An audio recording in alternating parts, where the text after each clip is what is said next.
I actually got a really good job at a really good bank and just cracked it one day and went, I can't do this anymore, and quit. I think the artwork sort of demands it of you. If I'm working with a certain material, I need to know how it responds. I'm interested to know its cultural history, its geological background, all those sorts of things. I was making this massive ceiling to floor installation and I hadn't tested it. Right now, I would never do this now. So I was installing it, up ladders, it's all going fine. I get to the last day of install, it's looking great, I'm really happy. I'm down the bottom, adding the last bits of the magnets to it, the whole thing comes crashing down. And this is like a week or whatever worth of install time. And that's pretty devastating. For me, the key is the moment of transformation. That is the whole point of making the installation, is for that transformative moment where it then becomes a floor-bound piece.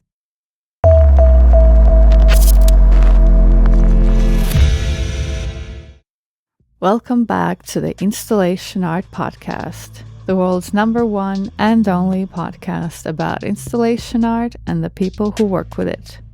This show is dedicated to discussing the unique joys and challenges of the medium and uncovering stories from behind the scenes. I am your host, Anastasia Parmson. My guest today is Australian artist based right here in Sydney, Emma Fielden. Her multidisciplinary practice includes expanded drawing, performance, and installation. What intrigued me the most about Emma's work is how she activates and transforms her installations through performance. This episode is the result of several conversations, a studio visit, and witnessing the development and completion of her most recent project. It's my pleasure to introduce today's guest, Emma Fielden. Well, thanks, Emma, for coming and doing this on this sunny day in Sydney. It's a pleasure. Thanks for having me. It's been a very interesting process getting to know you and your work. Yeah. It's a very unique opportunity to see the behind the scenes a bit. It has. It was a bit of a perfect timing when you contacted me, because I was just about to start an installation and you were able to come into the studio and see things in progress and see it right through to the end, which de-install is tomorrow. So this is a really nice time to be reflecting. Yeah, that's right. Yeah. Well, let's start from the very beginning. Tell me about where you grew up and what kind of stuff you were into as a kid. I was born in New Zealand, came to Australia when I was 3. So I've lived in Australia my entire life, effectively. Where in New Zealand? I was born in Auckland. I haven't been back there since. I'd love to go. I know, it's ridiculous. I know. But yeah, I grew up around the northern beaches and the North Shore, around that area. Very musically obsessed child. I started playing music very young. I think I was probably 7 or 8 when I first started playing the flute, and very introspective child. So going into my room and practicing for an hour a day was never a stretch, and that's where the whole creative practice really started, and it got out of hand from there.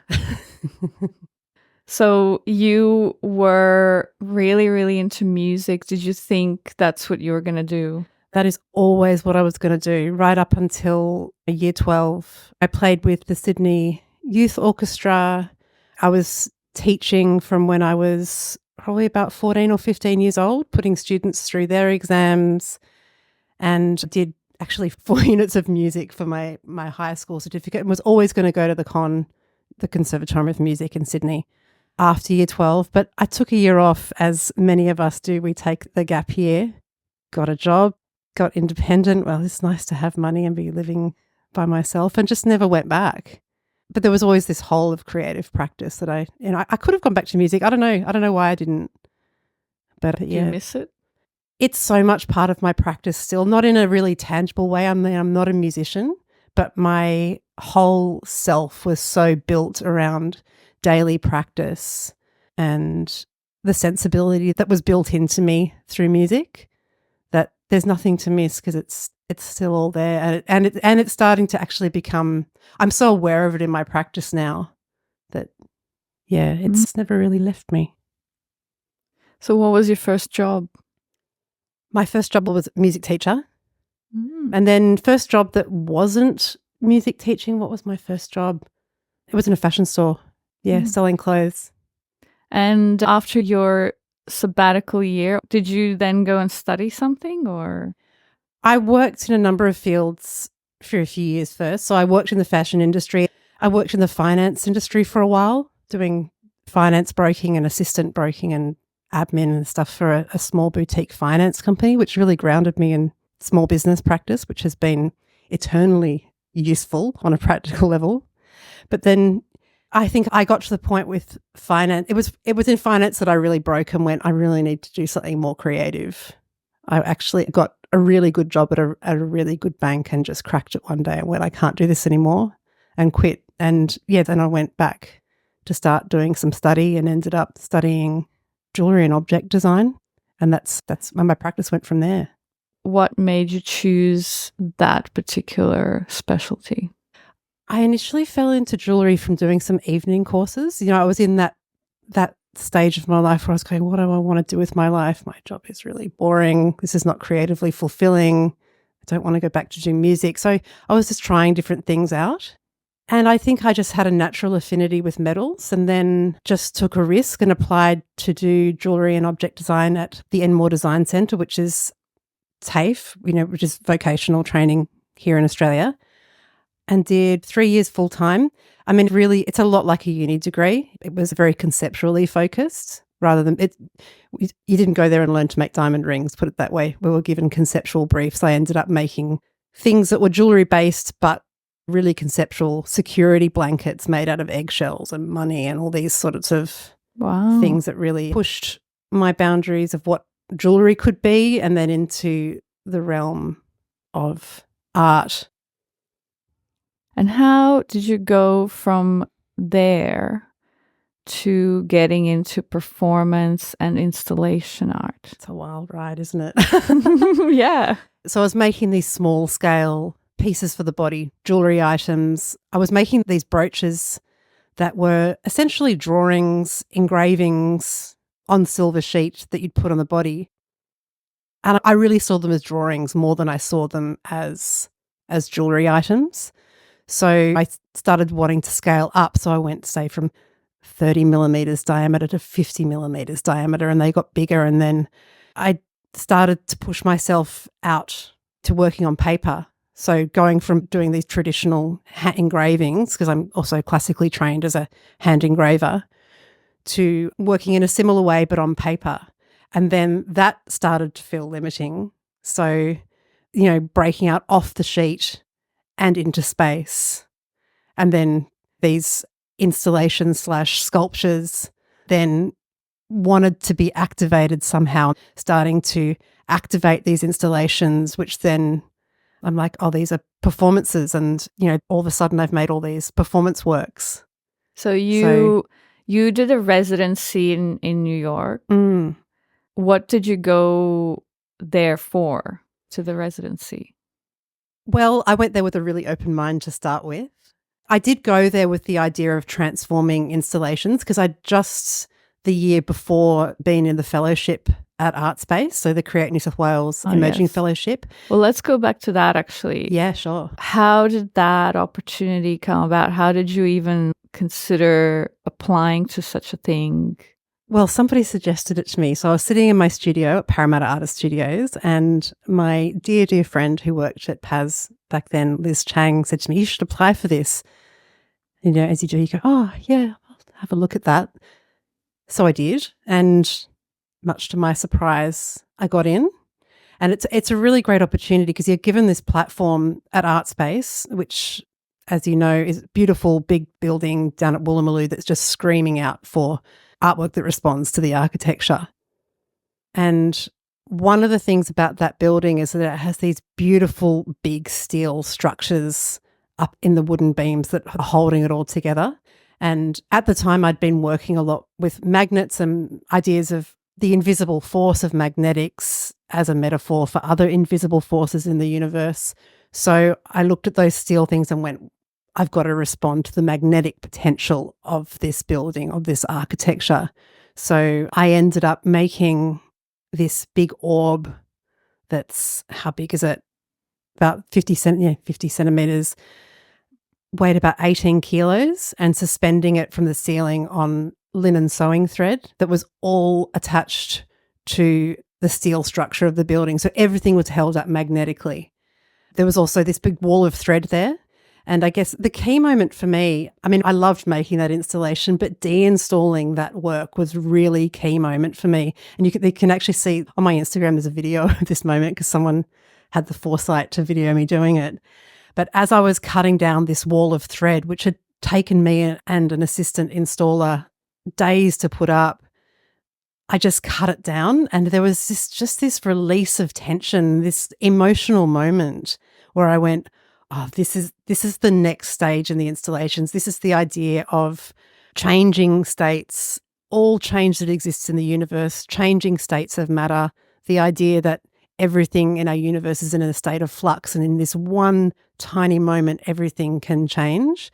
So Art Omi was the year following that, and I went there going, I really want to explore that idea of change. And I was going through big changes in my life as well. So there was a lot, within me that wanted to change and wanted to express through these sorts of artworks. That fellowship at Artspace, was that, would you say, your first big installation? It was the biggest one. My first one was at Blacktown Art Centre for a show called Drawn to Form the Matter in Hand. And that was a show curated by another dear friend, Abdullah, M.I. Syed and Merrin Essen. And it was bringing together drawing artists and ceramic artists to work together to explore ideas of line and matter. So I made this work called Axis Mundi, the line and the matter. The Axis Mundi is the line, the invisible line that exists between the North and the South poles, and it crosses a lot of cultural contexts. The Bodhi tree, skyscrapers, reaching up toward the heavens, these sorts of ideas. So Blacktown Art Centre is an old church, so it had this big triangular spire shape on the inside. So I installed basically a big line of magnets going from the ceiling to the floor that are all these crushed up. It basically looks like rubble crushed up in a line that goes all the way down to the bottom of the floor and to a mirror at the bottom that then reflects it. So it becomes this sort of infinite line. So that was my very first install, very challenging install. Yeah. What gave you the idea at the time that you should do an installation? Well, I think at that time I'd been working on sort of large works on paper, and I was really feeling, like I said, I was feeling like I wanted to push out off that. And it was also the invitation to be in this show and being asked to think about the line and matter, and then starting to think, what is the matter of a line? It's essentially an infinite number of points that make up this singular line. So wanting to explore that, and really to explore the matter of the line, you need to get out into three-dimensional space and do that. So all of a sudden that line that I was drawing on the page jumped out literally into space. When you're conceiving your projects, how do you decide what materials to use? These days I think I have a language of materials to draw on already, so I'm kind of responding to my own practice. The magnets are a good place to start because that was really responsive to the brief. So it was a drawing and ceramics show. So I was looking at ceramics materials going, I don't want to work with pottery. I'm not a potter. Started looking at porcelain and looking at porcelain in the terms of electrics and industrial porcelains. And through researching came across ferrite magnets, which are a ceramic. I mean, they have been industrialized and worked with. Obviously, they don't come out of the ground like that, but they are essentially a ceramic. So I came across that and had an aha moment, and that's sort of where the magnets came from. So it's either research or it's referencing works that I've done before, and also a sensibility. I think we, as artists, there are certain materials that we would work with and certain materials we wouldn't. Like I really don't work with plastics in my work. I don't have a problem with them. I just don't have an affinity with them.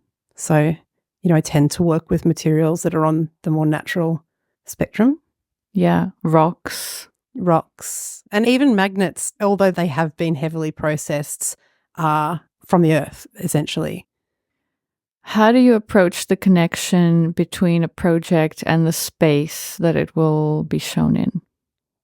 I think that's really, really important. Is your work always site-specific, would you say? It's not always site-specific, but I do love to respond to a site. Like, I'm working on a show at the moment that is a drawing show and essentially involves 2 drawings and a drawing implement being installed. But, I went to look at the site yesterday and immediately said, oh, we can actually make this whole space into a drawing. So it was immediately responding to the site. So I think I do that quite naturally and want to do that because, all art lives in a place, even if it's a drawing in a frame. So you take inspiration from the particular venue and its unique properties? Yeah, definitely. I mean, it's case by case. I'm not necessarily researching the site really heavily and responding to its history all the time. For Artspace, it was that magnetic potential of the space. Other times it will be like at Passage recently. That's just, you stand in front of it, it's a microcosm in there. So it was responding to that.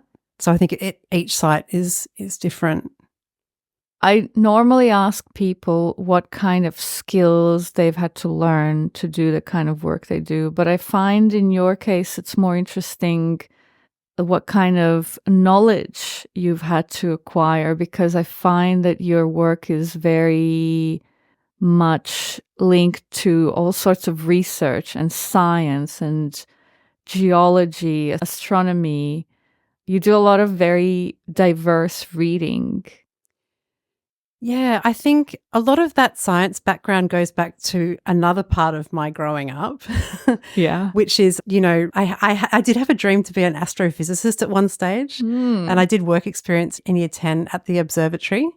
I really desperately wanted to be good at physics and mathematics, but I found it's also to do with the way it's actually taught. I found it really difficult. I find it really challenging to just accept this rule, when you're learning math, accept this and it'll work out. I was like, no, I want to know the why.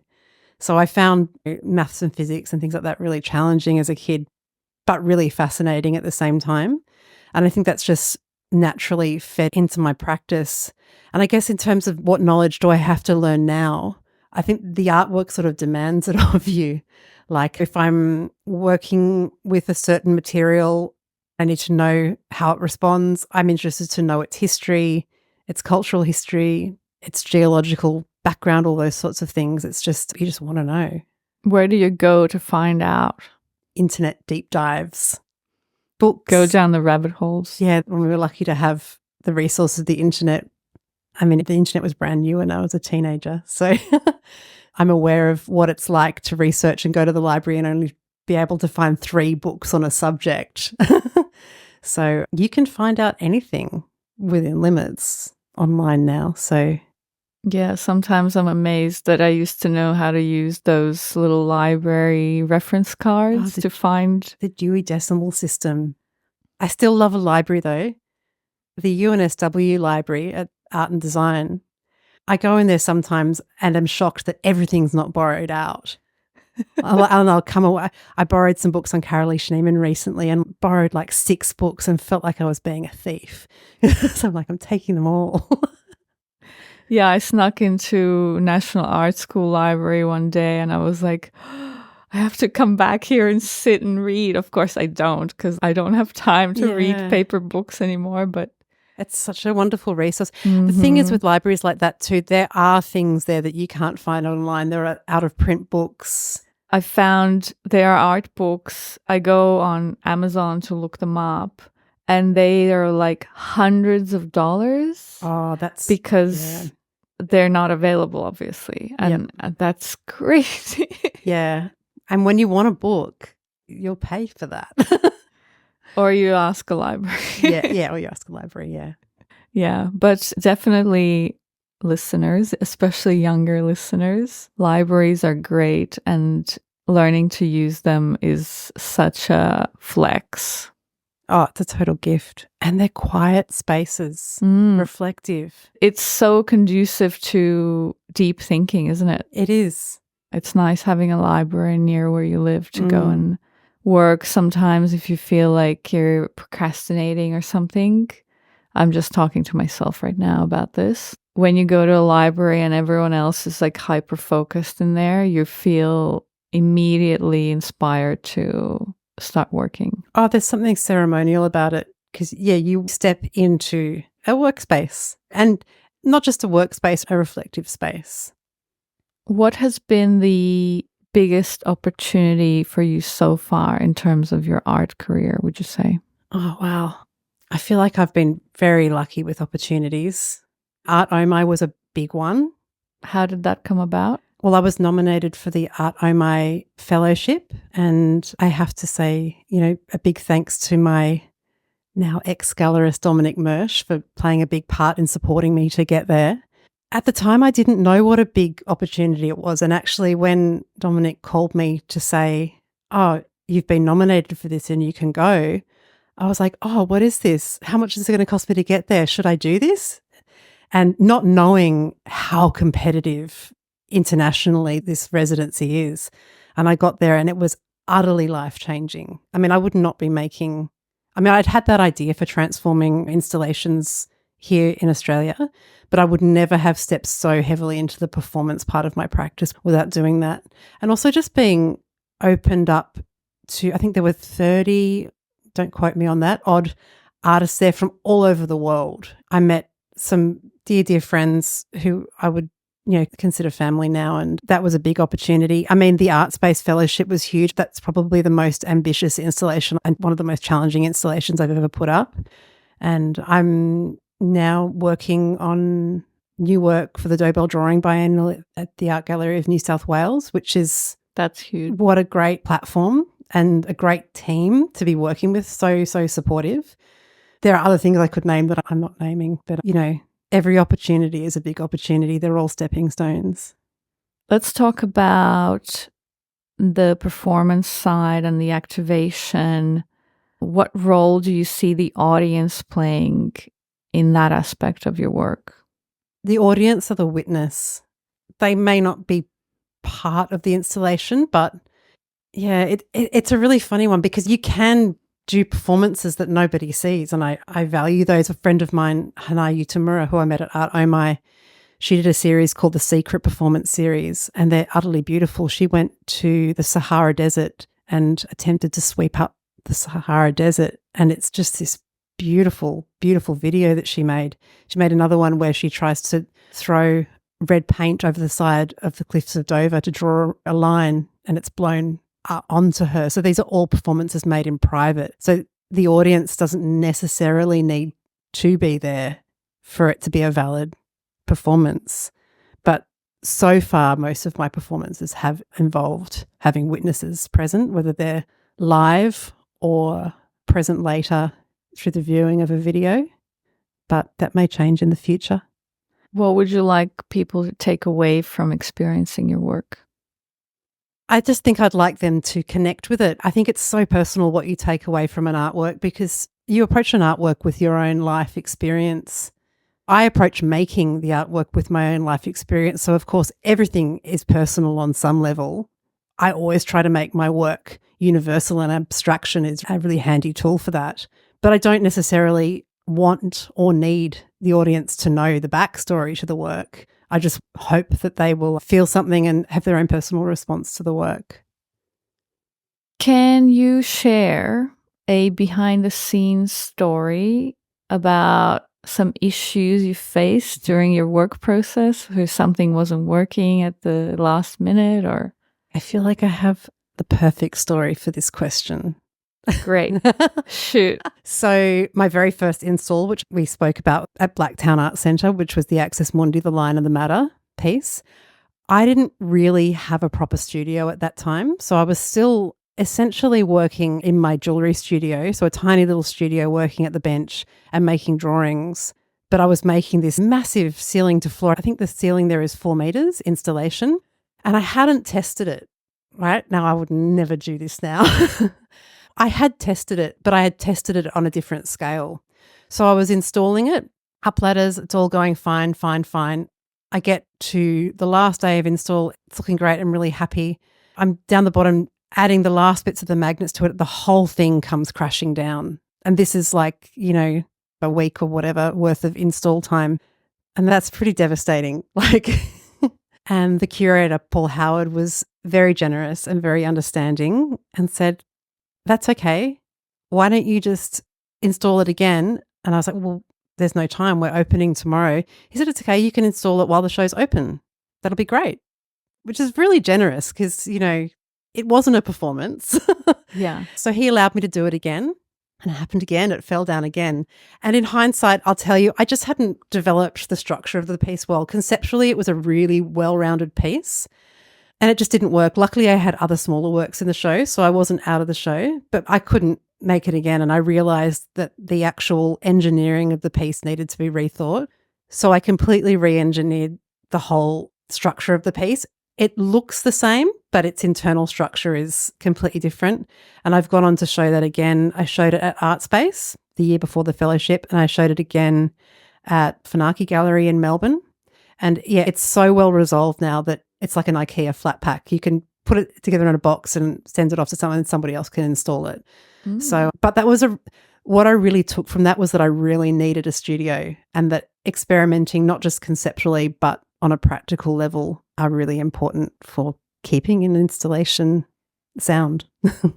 So did you ever consider leaving it there in its collapsed form? I would probably consider that now, but then I wouldn't have. Mm. I have a lot more allowances for things like that in my practice these days. Then, no way. What happens to the work once the exhibition's over and the installation's finished? So it depends on the work. For the work at Passage, there is an outcome and the remnants are very considered, which we can discuss. I did a show recently, another one at Blacktown Arts Centre, a show called The Unseen, which was a Parramatta Artists Studios alumni show curated by Liz Chang. And it was a big thread installation and performance for 2 people. And I haven't done this yet, but what I'm planning to do with the thread that's left over from that install is actually take the thread and mount it on handmade bronze rings that I'm going to make, because the nails that I used for the install were made from bronze. So the work kind of asks you to do with the remnants what it wants. Yeah. So, yeah. How preoccupied are you with preserving and making your work so-called archival quality? Well, for a start, with the installations, they are ephemeral. So they're often just gone anyway. By nature, the thread that I use, I haven't chosen that because it's archival. I've chosen it because it's a beautiful thread. It's natural. It's linen. It speaks to art history and the use of linen in art practices. Even though it is beautifully archival, I haven't chosen it for that reason. I'm probably more preoccupied, but yeah, I don't mind the ephemeral nature of installation. I love what Eva Hesse says about that. Life doesn't last. Art doesn't last. It doesn't matter. Would you redo an installation and a performance activation of a project? Yeah, I have before. Like the States of Matter work, I first put up at Art Omi live in my studio and performed that live. And then I brought that back to Australia and did that at Dominic Mersch Gallery for my solo show there. And then the States of Matter work that we discussed before was a new iteration of that, but a different form. So although I'm repeating them, they take on a different form in a different site, and they do respond to the site differently. So although they may be repeated in some way, they always change and respond to where they're being installed. They're still always the same title? Do you change that? No, I keep the same title. Yeah. Titles are really important. And yeah, once an artwork, it's like your name. Like, it's a big thing to change your name, right? So to change an artwork's name has similar gravitas. I think some performances I wouldn't restage. I did experiment once with restaging a performance with 2 different performers, and this is an install performance I did at Art Omi called "We Are Two Molecules Floating Together in Space as Our Distance is Infinite Then the Sound of Birds," my longest title. And that was a very beautiful, gentle, personal performance with my friend Hanai Yutamura. And then I restaged it as part of my solo at Newcastle and had 2 dancers do it. And it was really, really beautiful, but I felt kind of like, oh, that's ours. I mean, hats off to them. They did a beautiful job and I do love their performance of it, but it did make me think, Yeah, some performances are meant to be one-off. Right. And then maybe they're not even performances, I don't know. Or maybe it's that you should be doing it. Sometimes it is literally just a moment. I remember after we finished that performance, we did it at like 6 a.m. in the morning because the light was really beautiful in upstate New York. So that's why we did it so early. And Hanai said to me afterwards, Emma, that wasn't a performance, that was life. I mean, and I think that is what performance is for me. The word performance is such a weird, loaded word.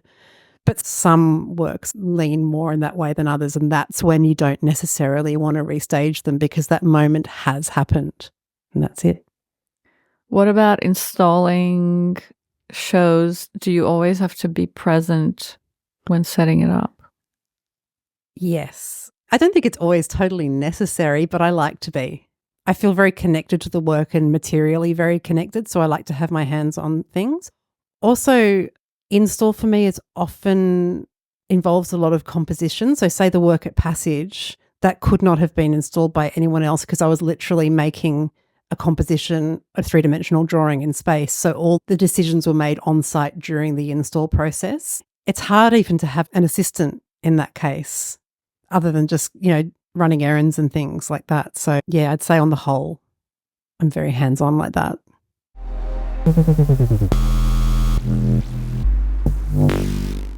Hey, this is a quick intermission to let you know that this podcast is also available on YouTube. So you can go and see the guests' facial expressions, gesturing, and maybe some images of their work. How do you approach the financial aspect? How do these ephemeral installation / performance projects get funded? And then beyond that?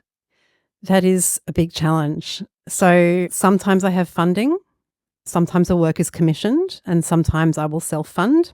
Dialogue is a really good example. So that was an installation in my studio at Parramatta Artists Studios Rydalmere, where I had a 1-ton limestone boulder installed in a corner with the walls painted black, concrete floor, and the performance was myself and my dear friend Tarik Ahlip attempting to break this limestone boulder for 8 hours with stonemasons' hammers.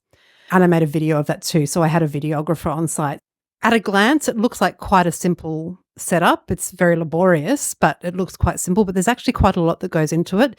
You have the costs of the rock, getting the rock in and out of the studio. It weighs a ton.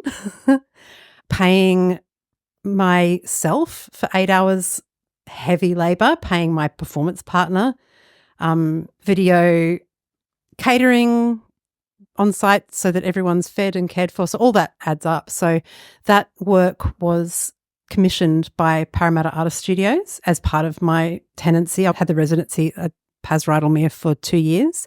And at the end of that, they have a program called Next. So they basically give you a budget and say, what would you like to do? And I'd had this idea for a while and said, I want to do this. So that was an example of a commission.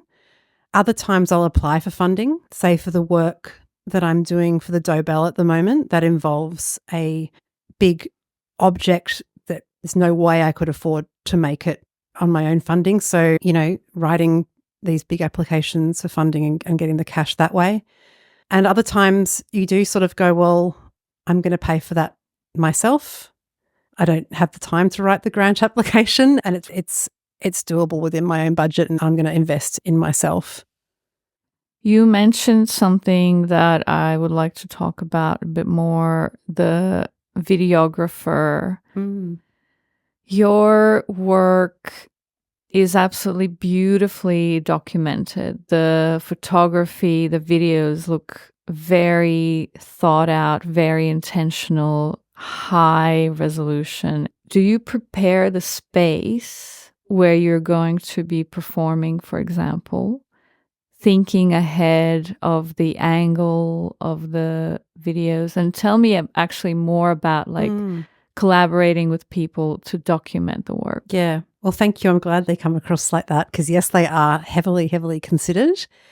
The first one was Art Omi. So I worked with Orkhan Huseynov, who's a Romanian artist who happened just to have this great Blackmagic camera there, and we filmed it. And I didn't really prepare the space for that because it was such a beautiful studio anyway. And the backdrop looks almost like a movie set. it's a converted barn. It's also the lighting, because we got up at 6 a.m. to shoot because we knew the lighting was going to be really beautiful. Orkhan also has a really good eye for light. If you look at that video and also Cleave, you'll see the framing is just so classically proportioned. And there's one thing that was unintentional that I love in the Cleave video, and that's there's a jar of water and a stack of books on a table that's just on the edge of the frame. And when I first looked at it, I thought, oh, damn, I didn't move those. And then I looked at it again and I went, Chardin, eh? Like, the Chardin, his paintings of glasses of water and everything. And I was just so happy to have that accidental reference in that kind of video. So that moment taught me to also prepare the space, but don't be too careful because you can miss something that a space inherently has. That glass of water that I spent 4 weeks drinking from and ended up reminding me of this beautiful painting. So so preparing, but also letting the space speak and breathe through the work and through the video. So you always now hire professional photographers and videographers to document your work? Pretty much all the time. There's only 2 videos that I've filmed myself. For example, the dialogue video.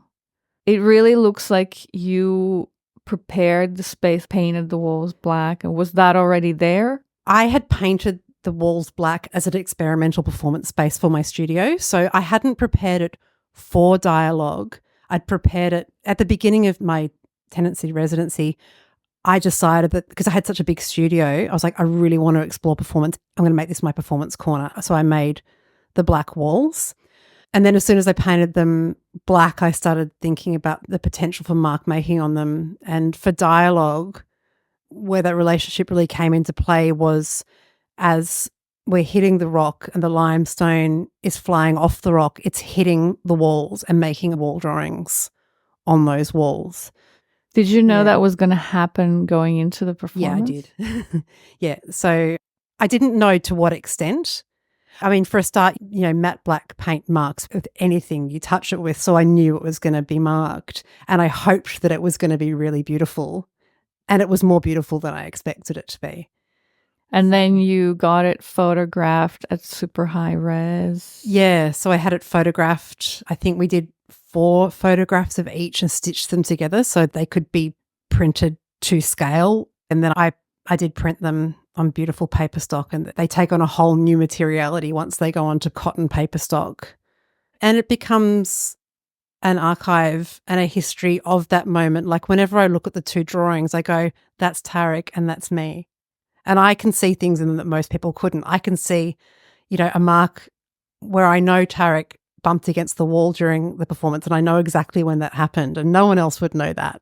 But that's where the history of the performance lies now, in the video, in those prints and in the leftover rubble, which then goes on and becomes further installation. So, yeah. And have you sold those kinds of remnants as its own work, or do you keep them just for documentation? So the video and the prints of the wall drawings are available as editions. The remnants of the stone I keep.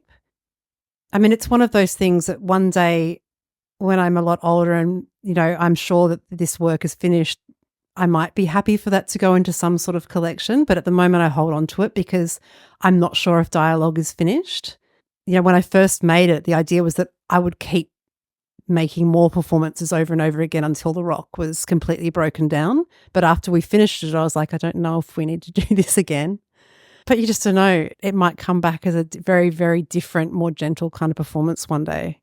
So do you still have that rock? It's in my sister's garden. That's cool. It's funny because moving it in was really easy because the supplier brought it to me because they have cranes, the suppliers. It didn't cost me much to get it delivered.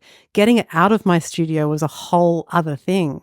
So I had to hire someone who had a truck and a crane who could basically crane it over the wall of my studio. And then I thought, where do I keep a 1-ton rock? So I rang my sister and said, can I keep this in your front yard? So it's there. That's cool. Let's quickly talk through your latest project because it kind of reflects a similar process, the exhibition at Passage, where you first started by hand molding chalk. Yeah. Why chalk? Well, I'd worked with chalk before for a start. So Axis Mundi Drawing Down the Moon is a work, again, in my Paz Rydalmere studio, where I have the black wall, again, same black wall that Dialogue was made on, a beautiful black timber ladder against the wall, and I climb up and down the ladder, drawing a line with these hand-cast chalk rocks.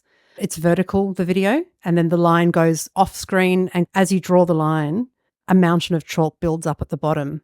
So you're drawing with a rock, this Axis Mundi line, until a mountain is created out of this series of rocks. So that was where I first started using the chalk. The chalk is also really related to Dialogue because limestone and chalk are they're completely different. One is a lot harder and one's a lot softer, but geologically they're not so different, and they also mark a surface in a similar way.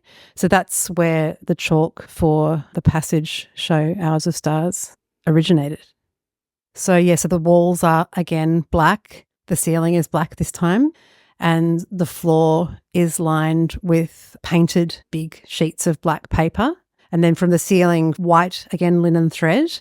I have the 108 chalk rocks suspended and hanging in this composition akin to a constellation, which relates back to other magnetic works that I've done in the past. So there's a lot of referencing past works in this installation.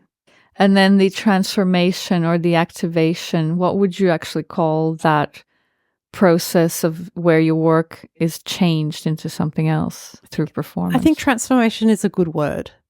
Yeah, I think that's the word I've used actually when I've written about it. It's a transformative moment because I think there have been a lot of suspended installations made and they're all really beautiful and I love them all. But for me, just to make a hanging installation wouldn't feel... I couldn't find good reason just to make it just because it's beautiful and satisfying. For me, the key is the moment of transformation. That is the whole point of making the installation, is for that transformative moment where it then becomes a floor-bound piece. Where you cut the thread and then it becomes something else through gravity. Exactly. Yeah. And it becomes a sound work too. So we get back to my music background. So yes, of course. Yeah, so the sound is also a really important part of it. And so the chalk has then fallen down onto the floor that's got sheets of paper. And what is the final result of that? Like what becomes of it next? Tomorrow is deinstall. Tomorrow is deinstall. So right now we're left with these limp threads that were once held in tension by the weight of the rock. So they're hanging above the floor installation, which is now the sheets of paper with the rocks fallen on them and the drawings that the rocks have made. So they've made another constellation on the floor. So now we have something like, I think, 30 large sheets and then a number of smaller sheets to fit the space. And each drawing matches the rock that fell on it or the rocks that fell on it. There are some that have like 5 rocks on them. So that drawing has its little kin of rocks and some have 1 and some have none. So they're now a series of works on paper and small sculptural objects. So it's a set, basically. The paper and the chalk that fell on it come as a set. Exactly. And I'm still in two minds as to whether it stays as a whole series altogether or whether it gets scattered out as an addition. Before I made the work, I was sure that I wanted for them to go out in separate ways. And now I'm like, I might just sit on this for a bit and see how I feel because, I'm not sure. Really, so many elements of your work just keep living on in new iterations or in next projects. Yeah, definitely. I think the further I get through my practice, the more works just evolve out of each other. It's no longer about sitting down and going, what would I like to make? Or what idea do I want to have? Something always presents itself, whether it's through a material that I might be gifted or an idea that a previous artwork has asked of me. I have another question about the piece in Passage. Can you tell me why you decided to paint the paper that was on the floor and not just use black paper? Because the black paper wouldn't take the mark as well. The paint essentially acts like a gesso, so it creates more tooth. So if I was going to drop the chalk onto a plain piece of paper, it'd make a mark, but most of it would kind of fall off. So the tooth of that acrylic paint, which is essentially a gesso, just takes the mark better.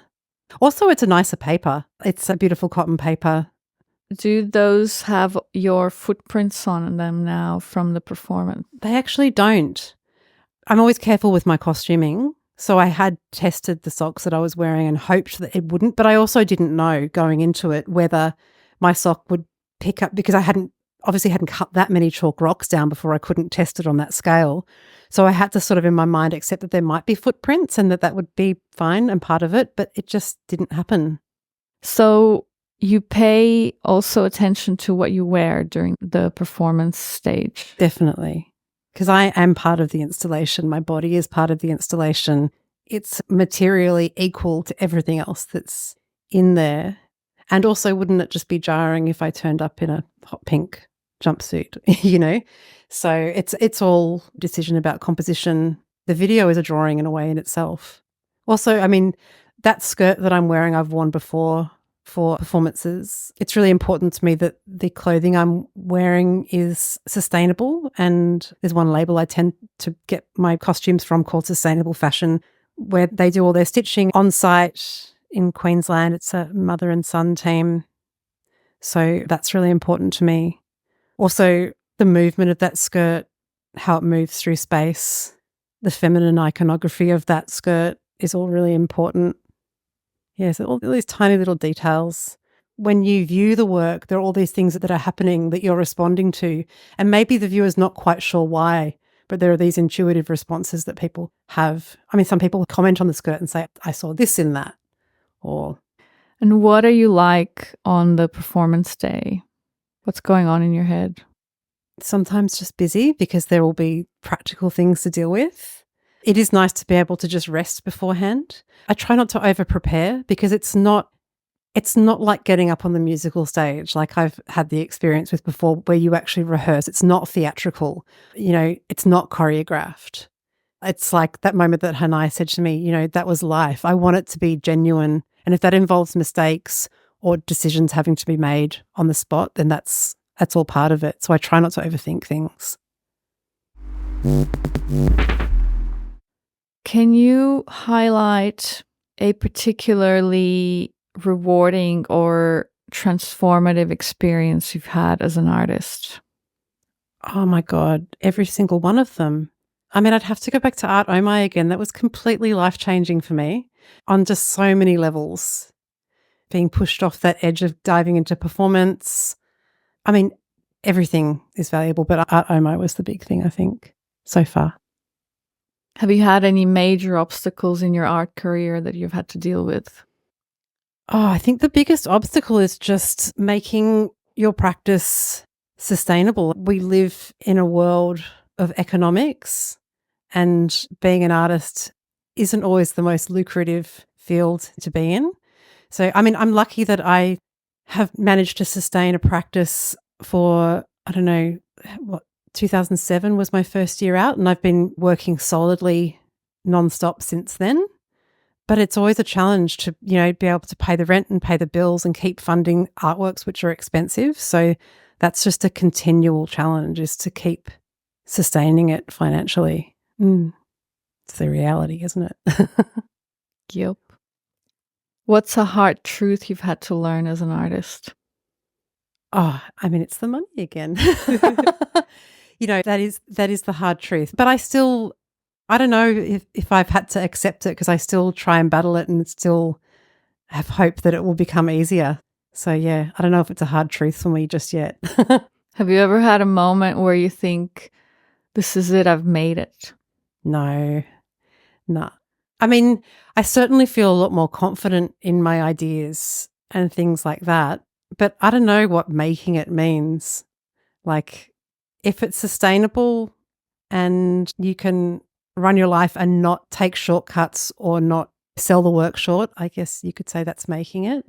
But you always find another challenge, don't you? There's always another bar that you set for yourself. Yep. If time, money, geography, collaborators, etc. weren't an issue, what would be a dream project to make? Oh, just the next one. Yeah, the next one. My projects have been pretty ambitious so far, and I've been lucky enough to pull them off. The dream project is just to keep going and take the next step. I don't want to take huge leaps. Just take the next step and the next step and the next step. Do you have any advice for young artists who are just getting into maybe performance, maybe installation? What's something that you wish you knew when you first started? Just make the work you want to make and have a side hustle if you need to. Like, make your money out of that. You know, I'm an engraver by trade, so I do a bit of engraving on the side and that keeps me fed. So, yeah, those sort of practical things. But within the practice, don't be afraid to be vulnerable as well. And, yeah, make the works you want to make. Mm-hmm. Make them now. I was listening to the Jerry Gagosian podcast. I don't know. Do you know her? I do know her. I know of her. Yeah. Yeah. I'm such a huge fan of her podcast. Yeah. I'm just like, can't get over it. And she had this very interesting question on it that I was like, I should try that. At what point do you know that you belong in the art world? And have you ever felt close to that? Oh, that is an interesting question. I mean, I'm quite an introspective person anyway, so I think naturally I have this tendency to feel that I don't belong. Gosh, I'm getting very deep and personal here. But that's also not true at all because I have dear, dear, dear friends in the art world and the Sydney art world and overseas and everything. So, yeah, having those relationships and being grateful for them, I guess because I am so introspective and do have a tendency to be a bit of a loner, I'm really, really aware of those close relationships and I'm really grateful for them. Yeah, I don't know if that means that I feel like I belong. I guess it does. I don't know. I don't know because I don't feel like I belong at all. Oh, you belong. I feel like a complete outsider all the time. I don't think it's a bad thing to feel like an outsider. I think it's good to have your own space. I think you can get really, really caught up in the politics of any world, financial world, art world, fashion world, whatever. I think you have to be able to be alone in your studio and with your art practice and be able to look at it and believe it, not just have praise from these worlds that we call them, because at the end of the day, you're left with it. You're the one who's got to look at it and respect the work and feel like the work's respecting you back in some way. You're the one who has to make it before there's any assurance of it going somewhere. Yeah. Yeah. Yeah, by the time this episode is released, this will be publicly out, but my favorite artist, Curly, has just sneaked her new single to her fans, and it's called The Art of Being Alone. Ah. And it is like quintessentially an anthem for artists sitting in our studios honing our craft. And it literally, those words are in the lyrics, and it's, yeah, I'll send it to you when it's out. It's so beautiful. I was just listening to it on the way here, actually, because I'm curious. It's beautiful. What are you working on right now? What's coming up for you? Well, I've got a couple of things in the pipeline. The soonest one is the Dobell Drawing Biennial at the Art Gallery of New South Wales. When does that open? That opens in September. So I'm working on some drawings and a performance drawing, which will be staged live over 7 days at the Art Gallery. You will be there drawing for 7 days. I will be. It is drawing, but it's something else too, but I'm not going to yet. Watch this space. I'm also working on another big project working with a collection of materials that I inherited from the Australian artist Margaret West, and that will culminate in a solo show in 2025, the location of which has not been announced yet, but I'm very excited about where it's going to take place. And that's pretty much all I've committed to so far. I've had some big projects, and that's the boundary I've set for myself. I feel like after that, I want to do another nice residency and regroup and experiment and start to rethink things again. Yeah. A residency abroad? Let's see. Yeah, there are some great residencies here in Australia too. But I mean, abroad is very appealing, isn't it? Yeah, I've been thinking about doing a residency for so long, and I've applied for some big ones, but of course they're so big that chances are so small. And the questions you said at the beginning that you had, like, how much is this going to cost me? How am I going to get there? That's the questions I have before I even start applying. Yeah. And it kind of, I feel like it deters me from going for a bunch of applications. But you can apply for funding after you get approved. But then if you don't get the funding, you don't always get to go. Yeah. Yeah. Anyway, I should get onto it. It's on my bucket list for sure. Yeah. Where can people see your work, buy your work, find out more about you? There's a pretty complete archive of my work on my website, emmafielden.com.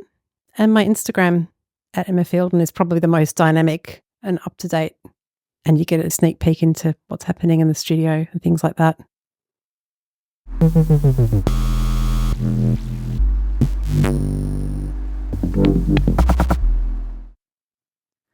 That was Emma Fielden, based in Sydney. You can find out more about her work on her website, emmafielden.com, and on her Instagram at Emma Fielden. Links to those, as well as everyone mentioned in this episode, are in the show notes and on our website, installationartpodcast.com. If you like this episode, please help spread the word. Share this episode with a friend who might also enjoy it. And the best way to show your support and help us grow is by leaving a 5-star review. This helps our rating and it helps other people find the show. Thank you for tuning in, and until next time.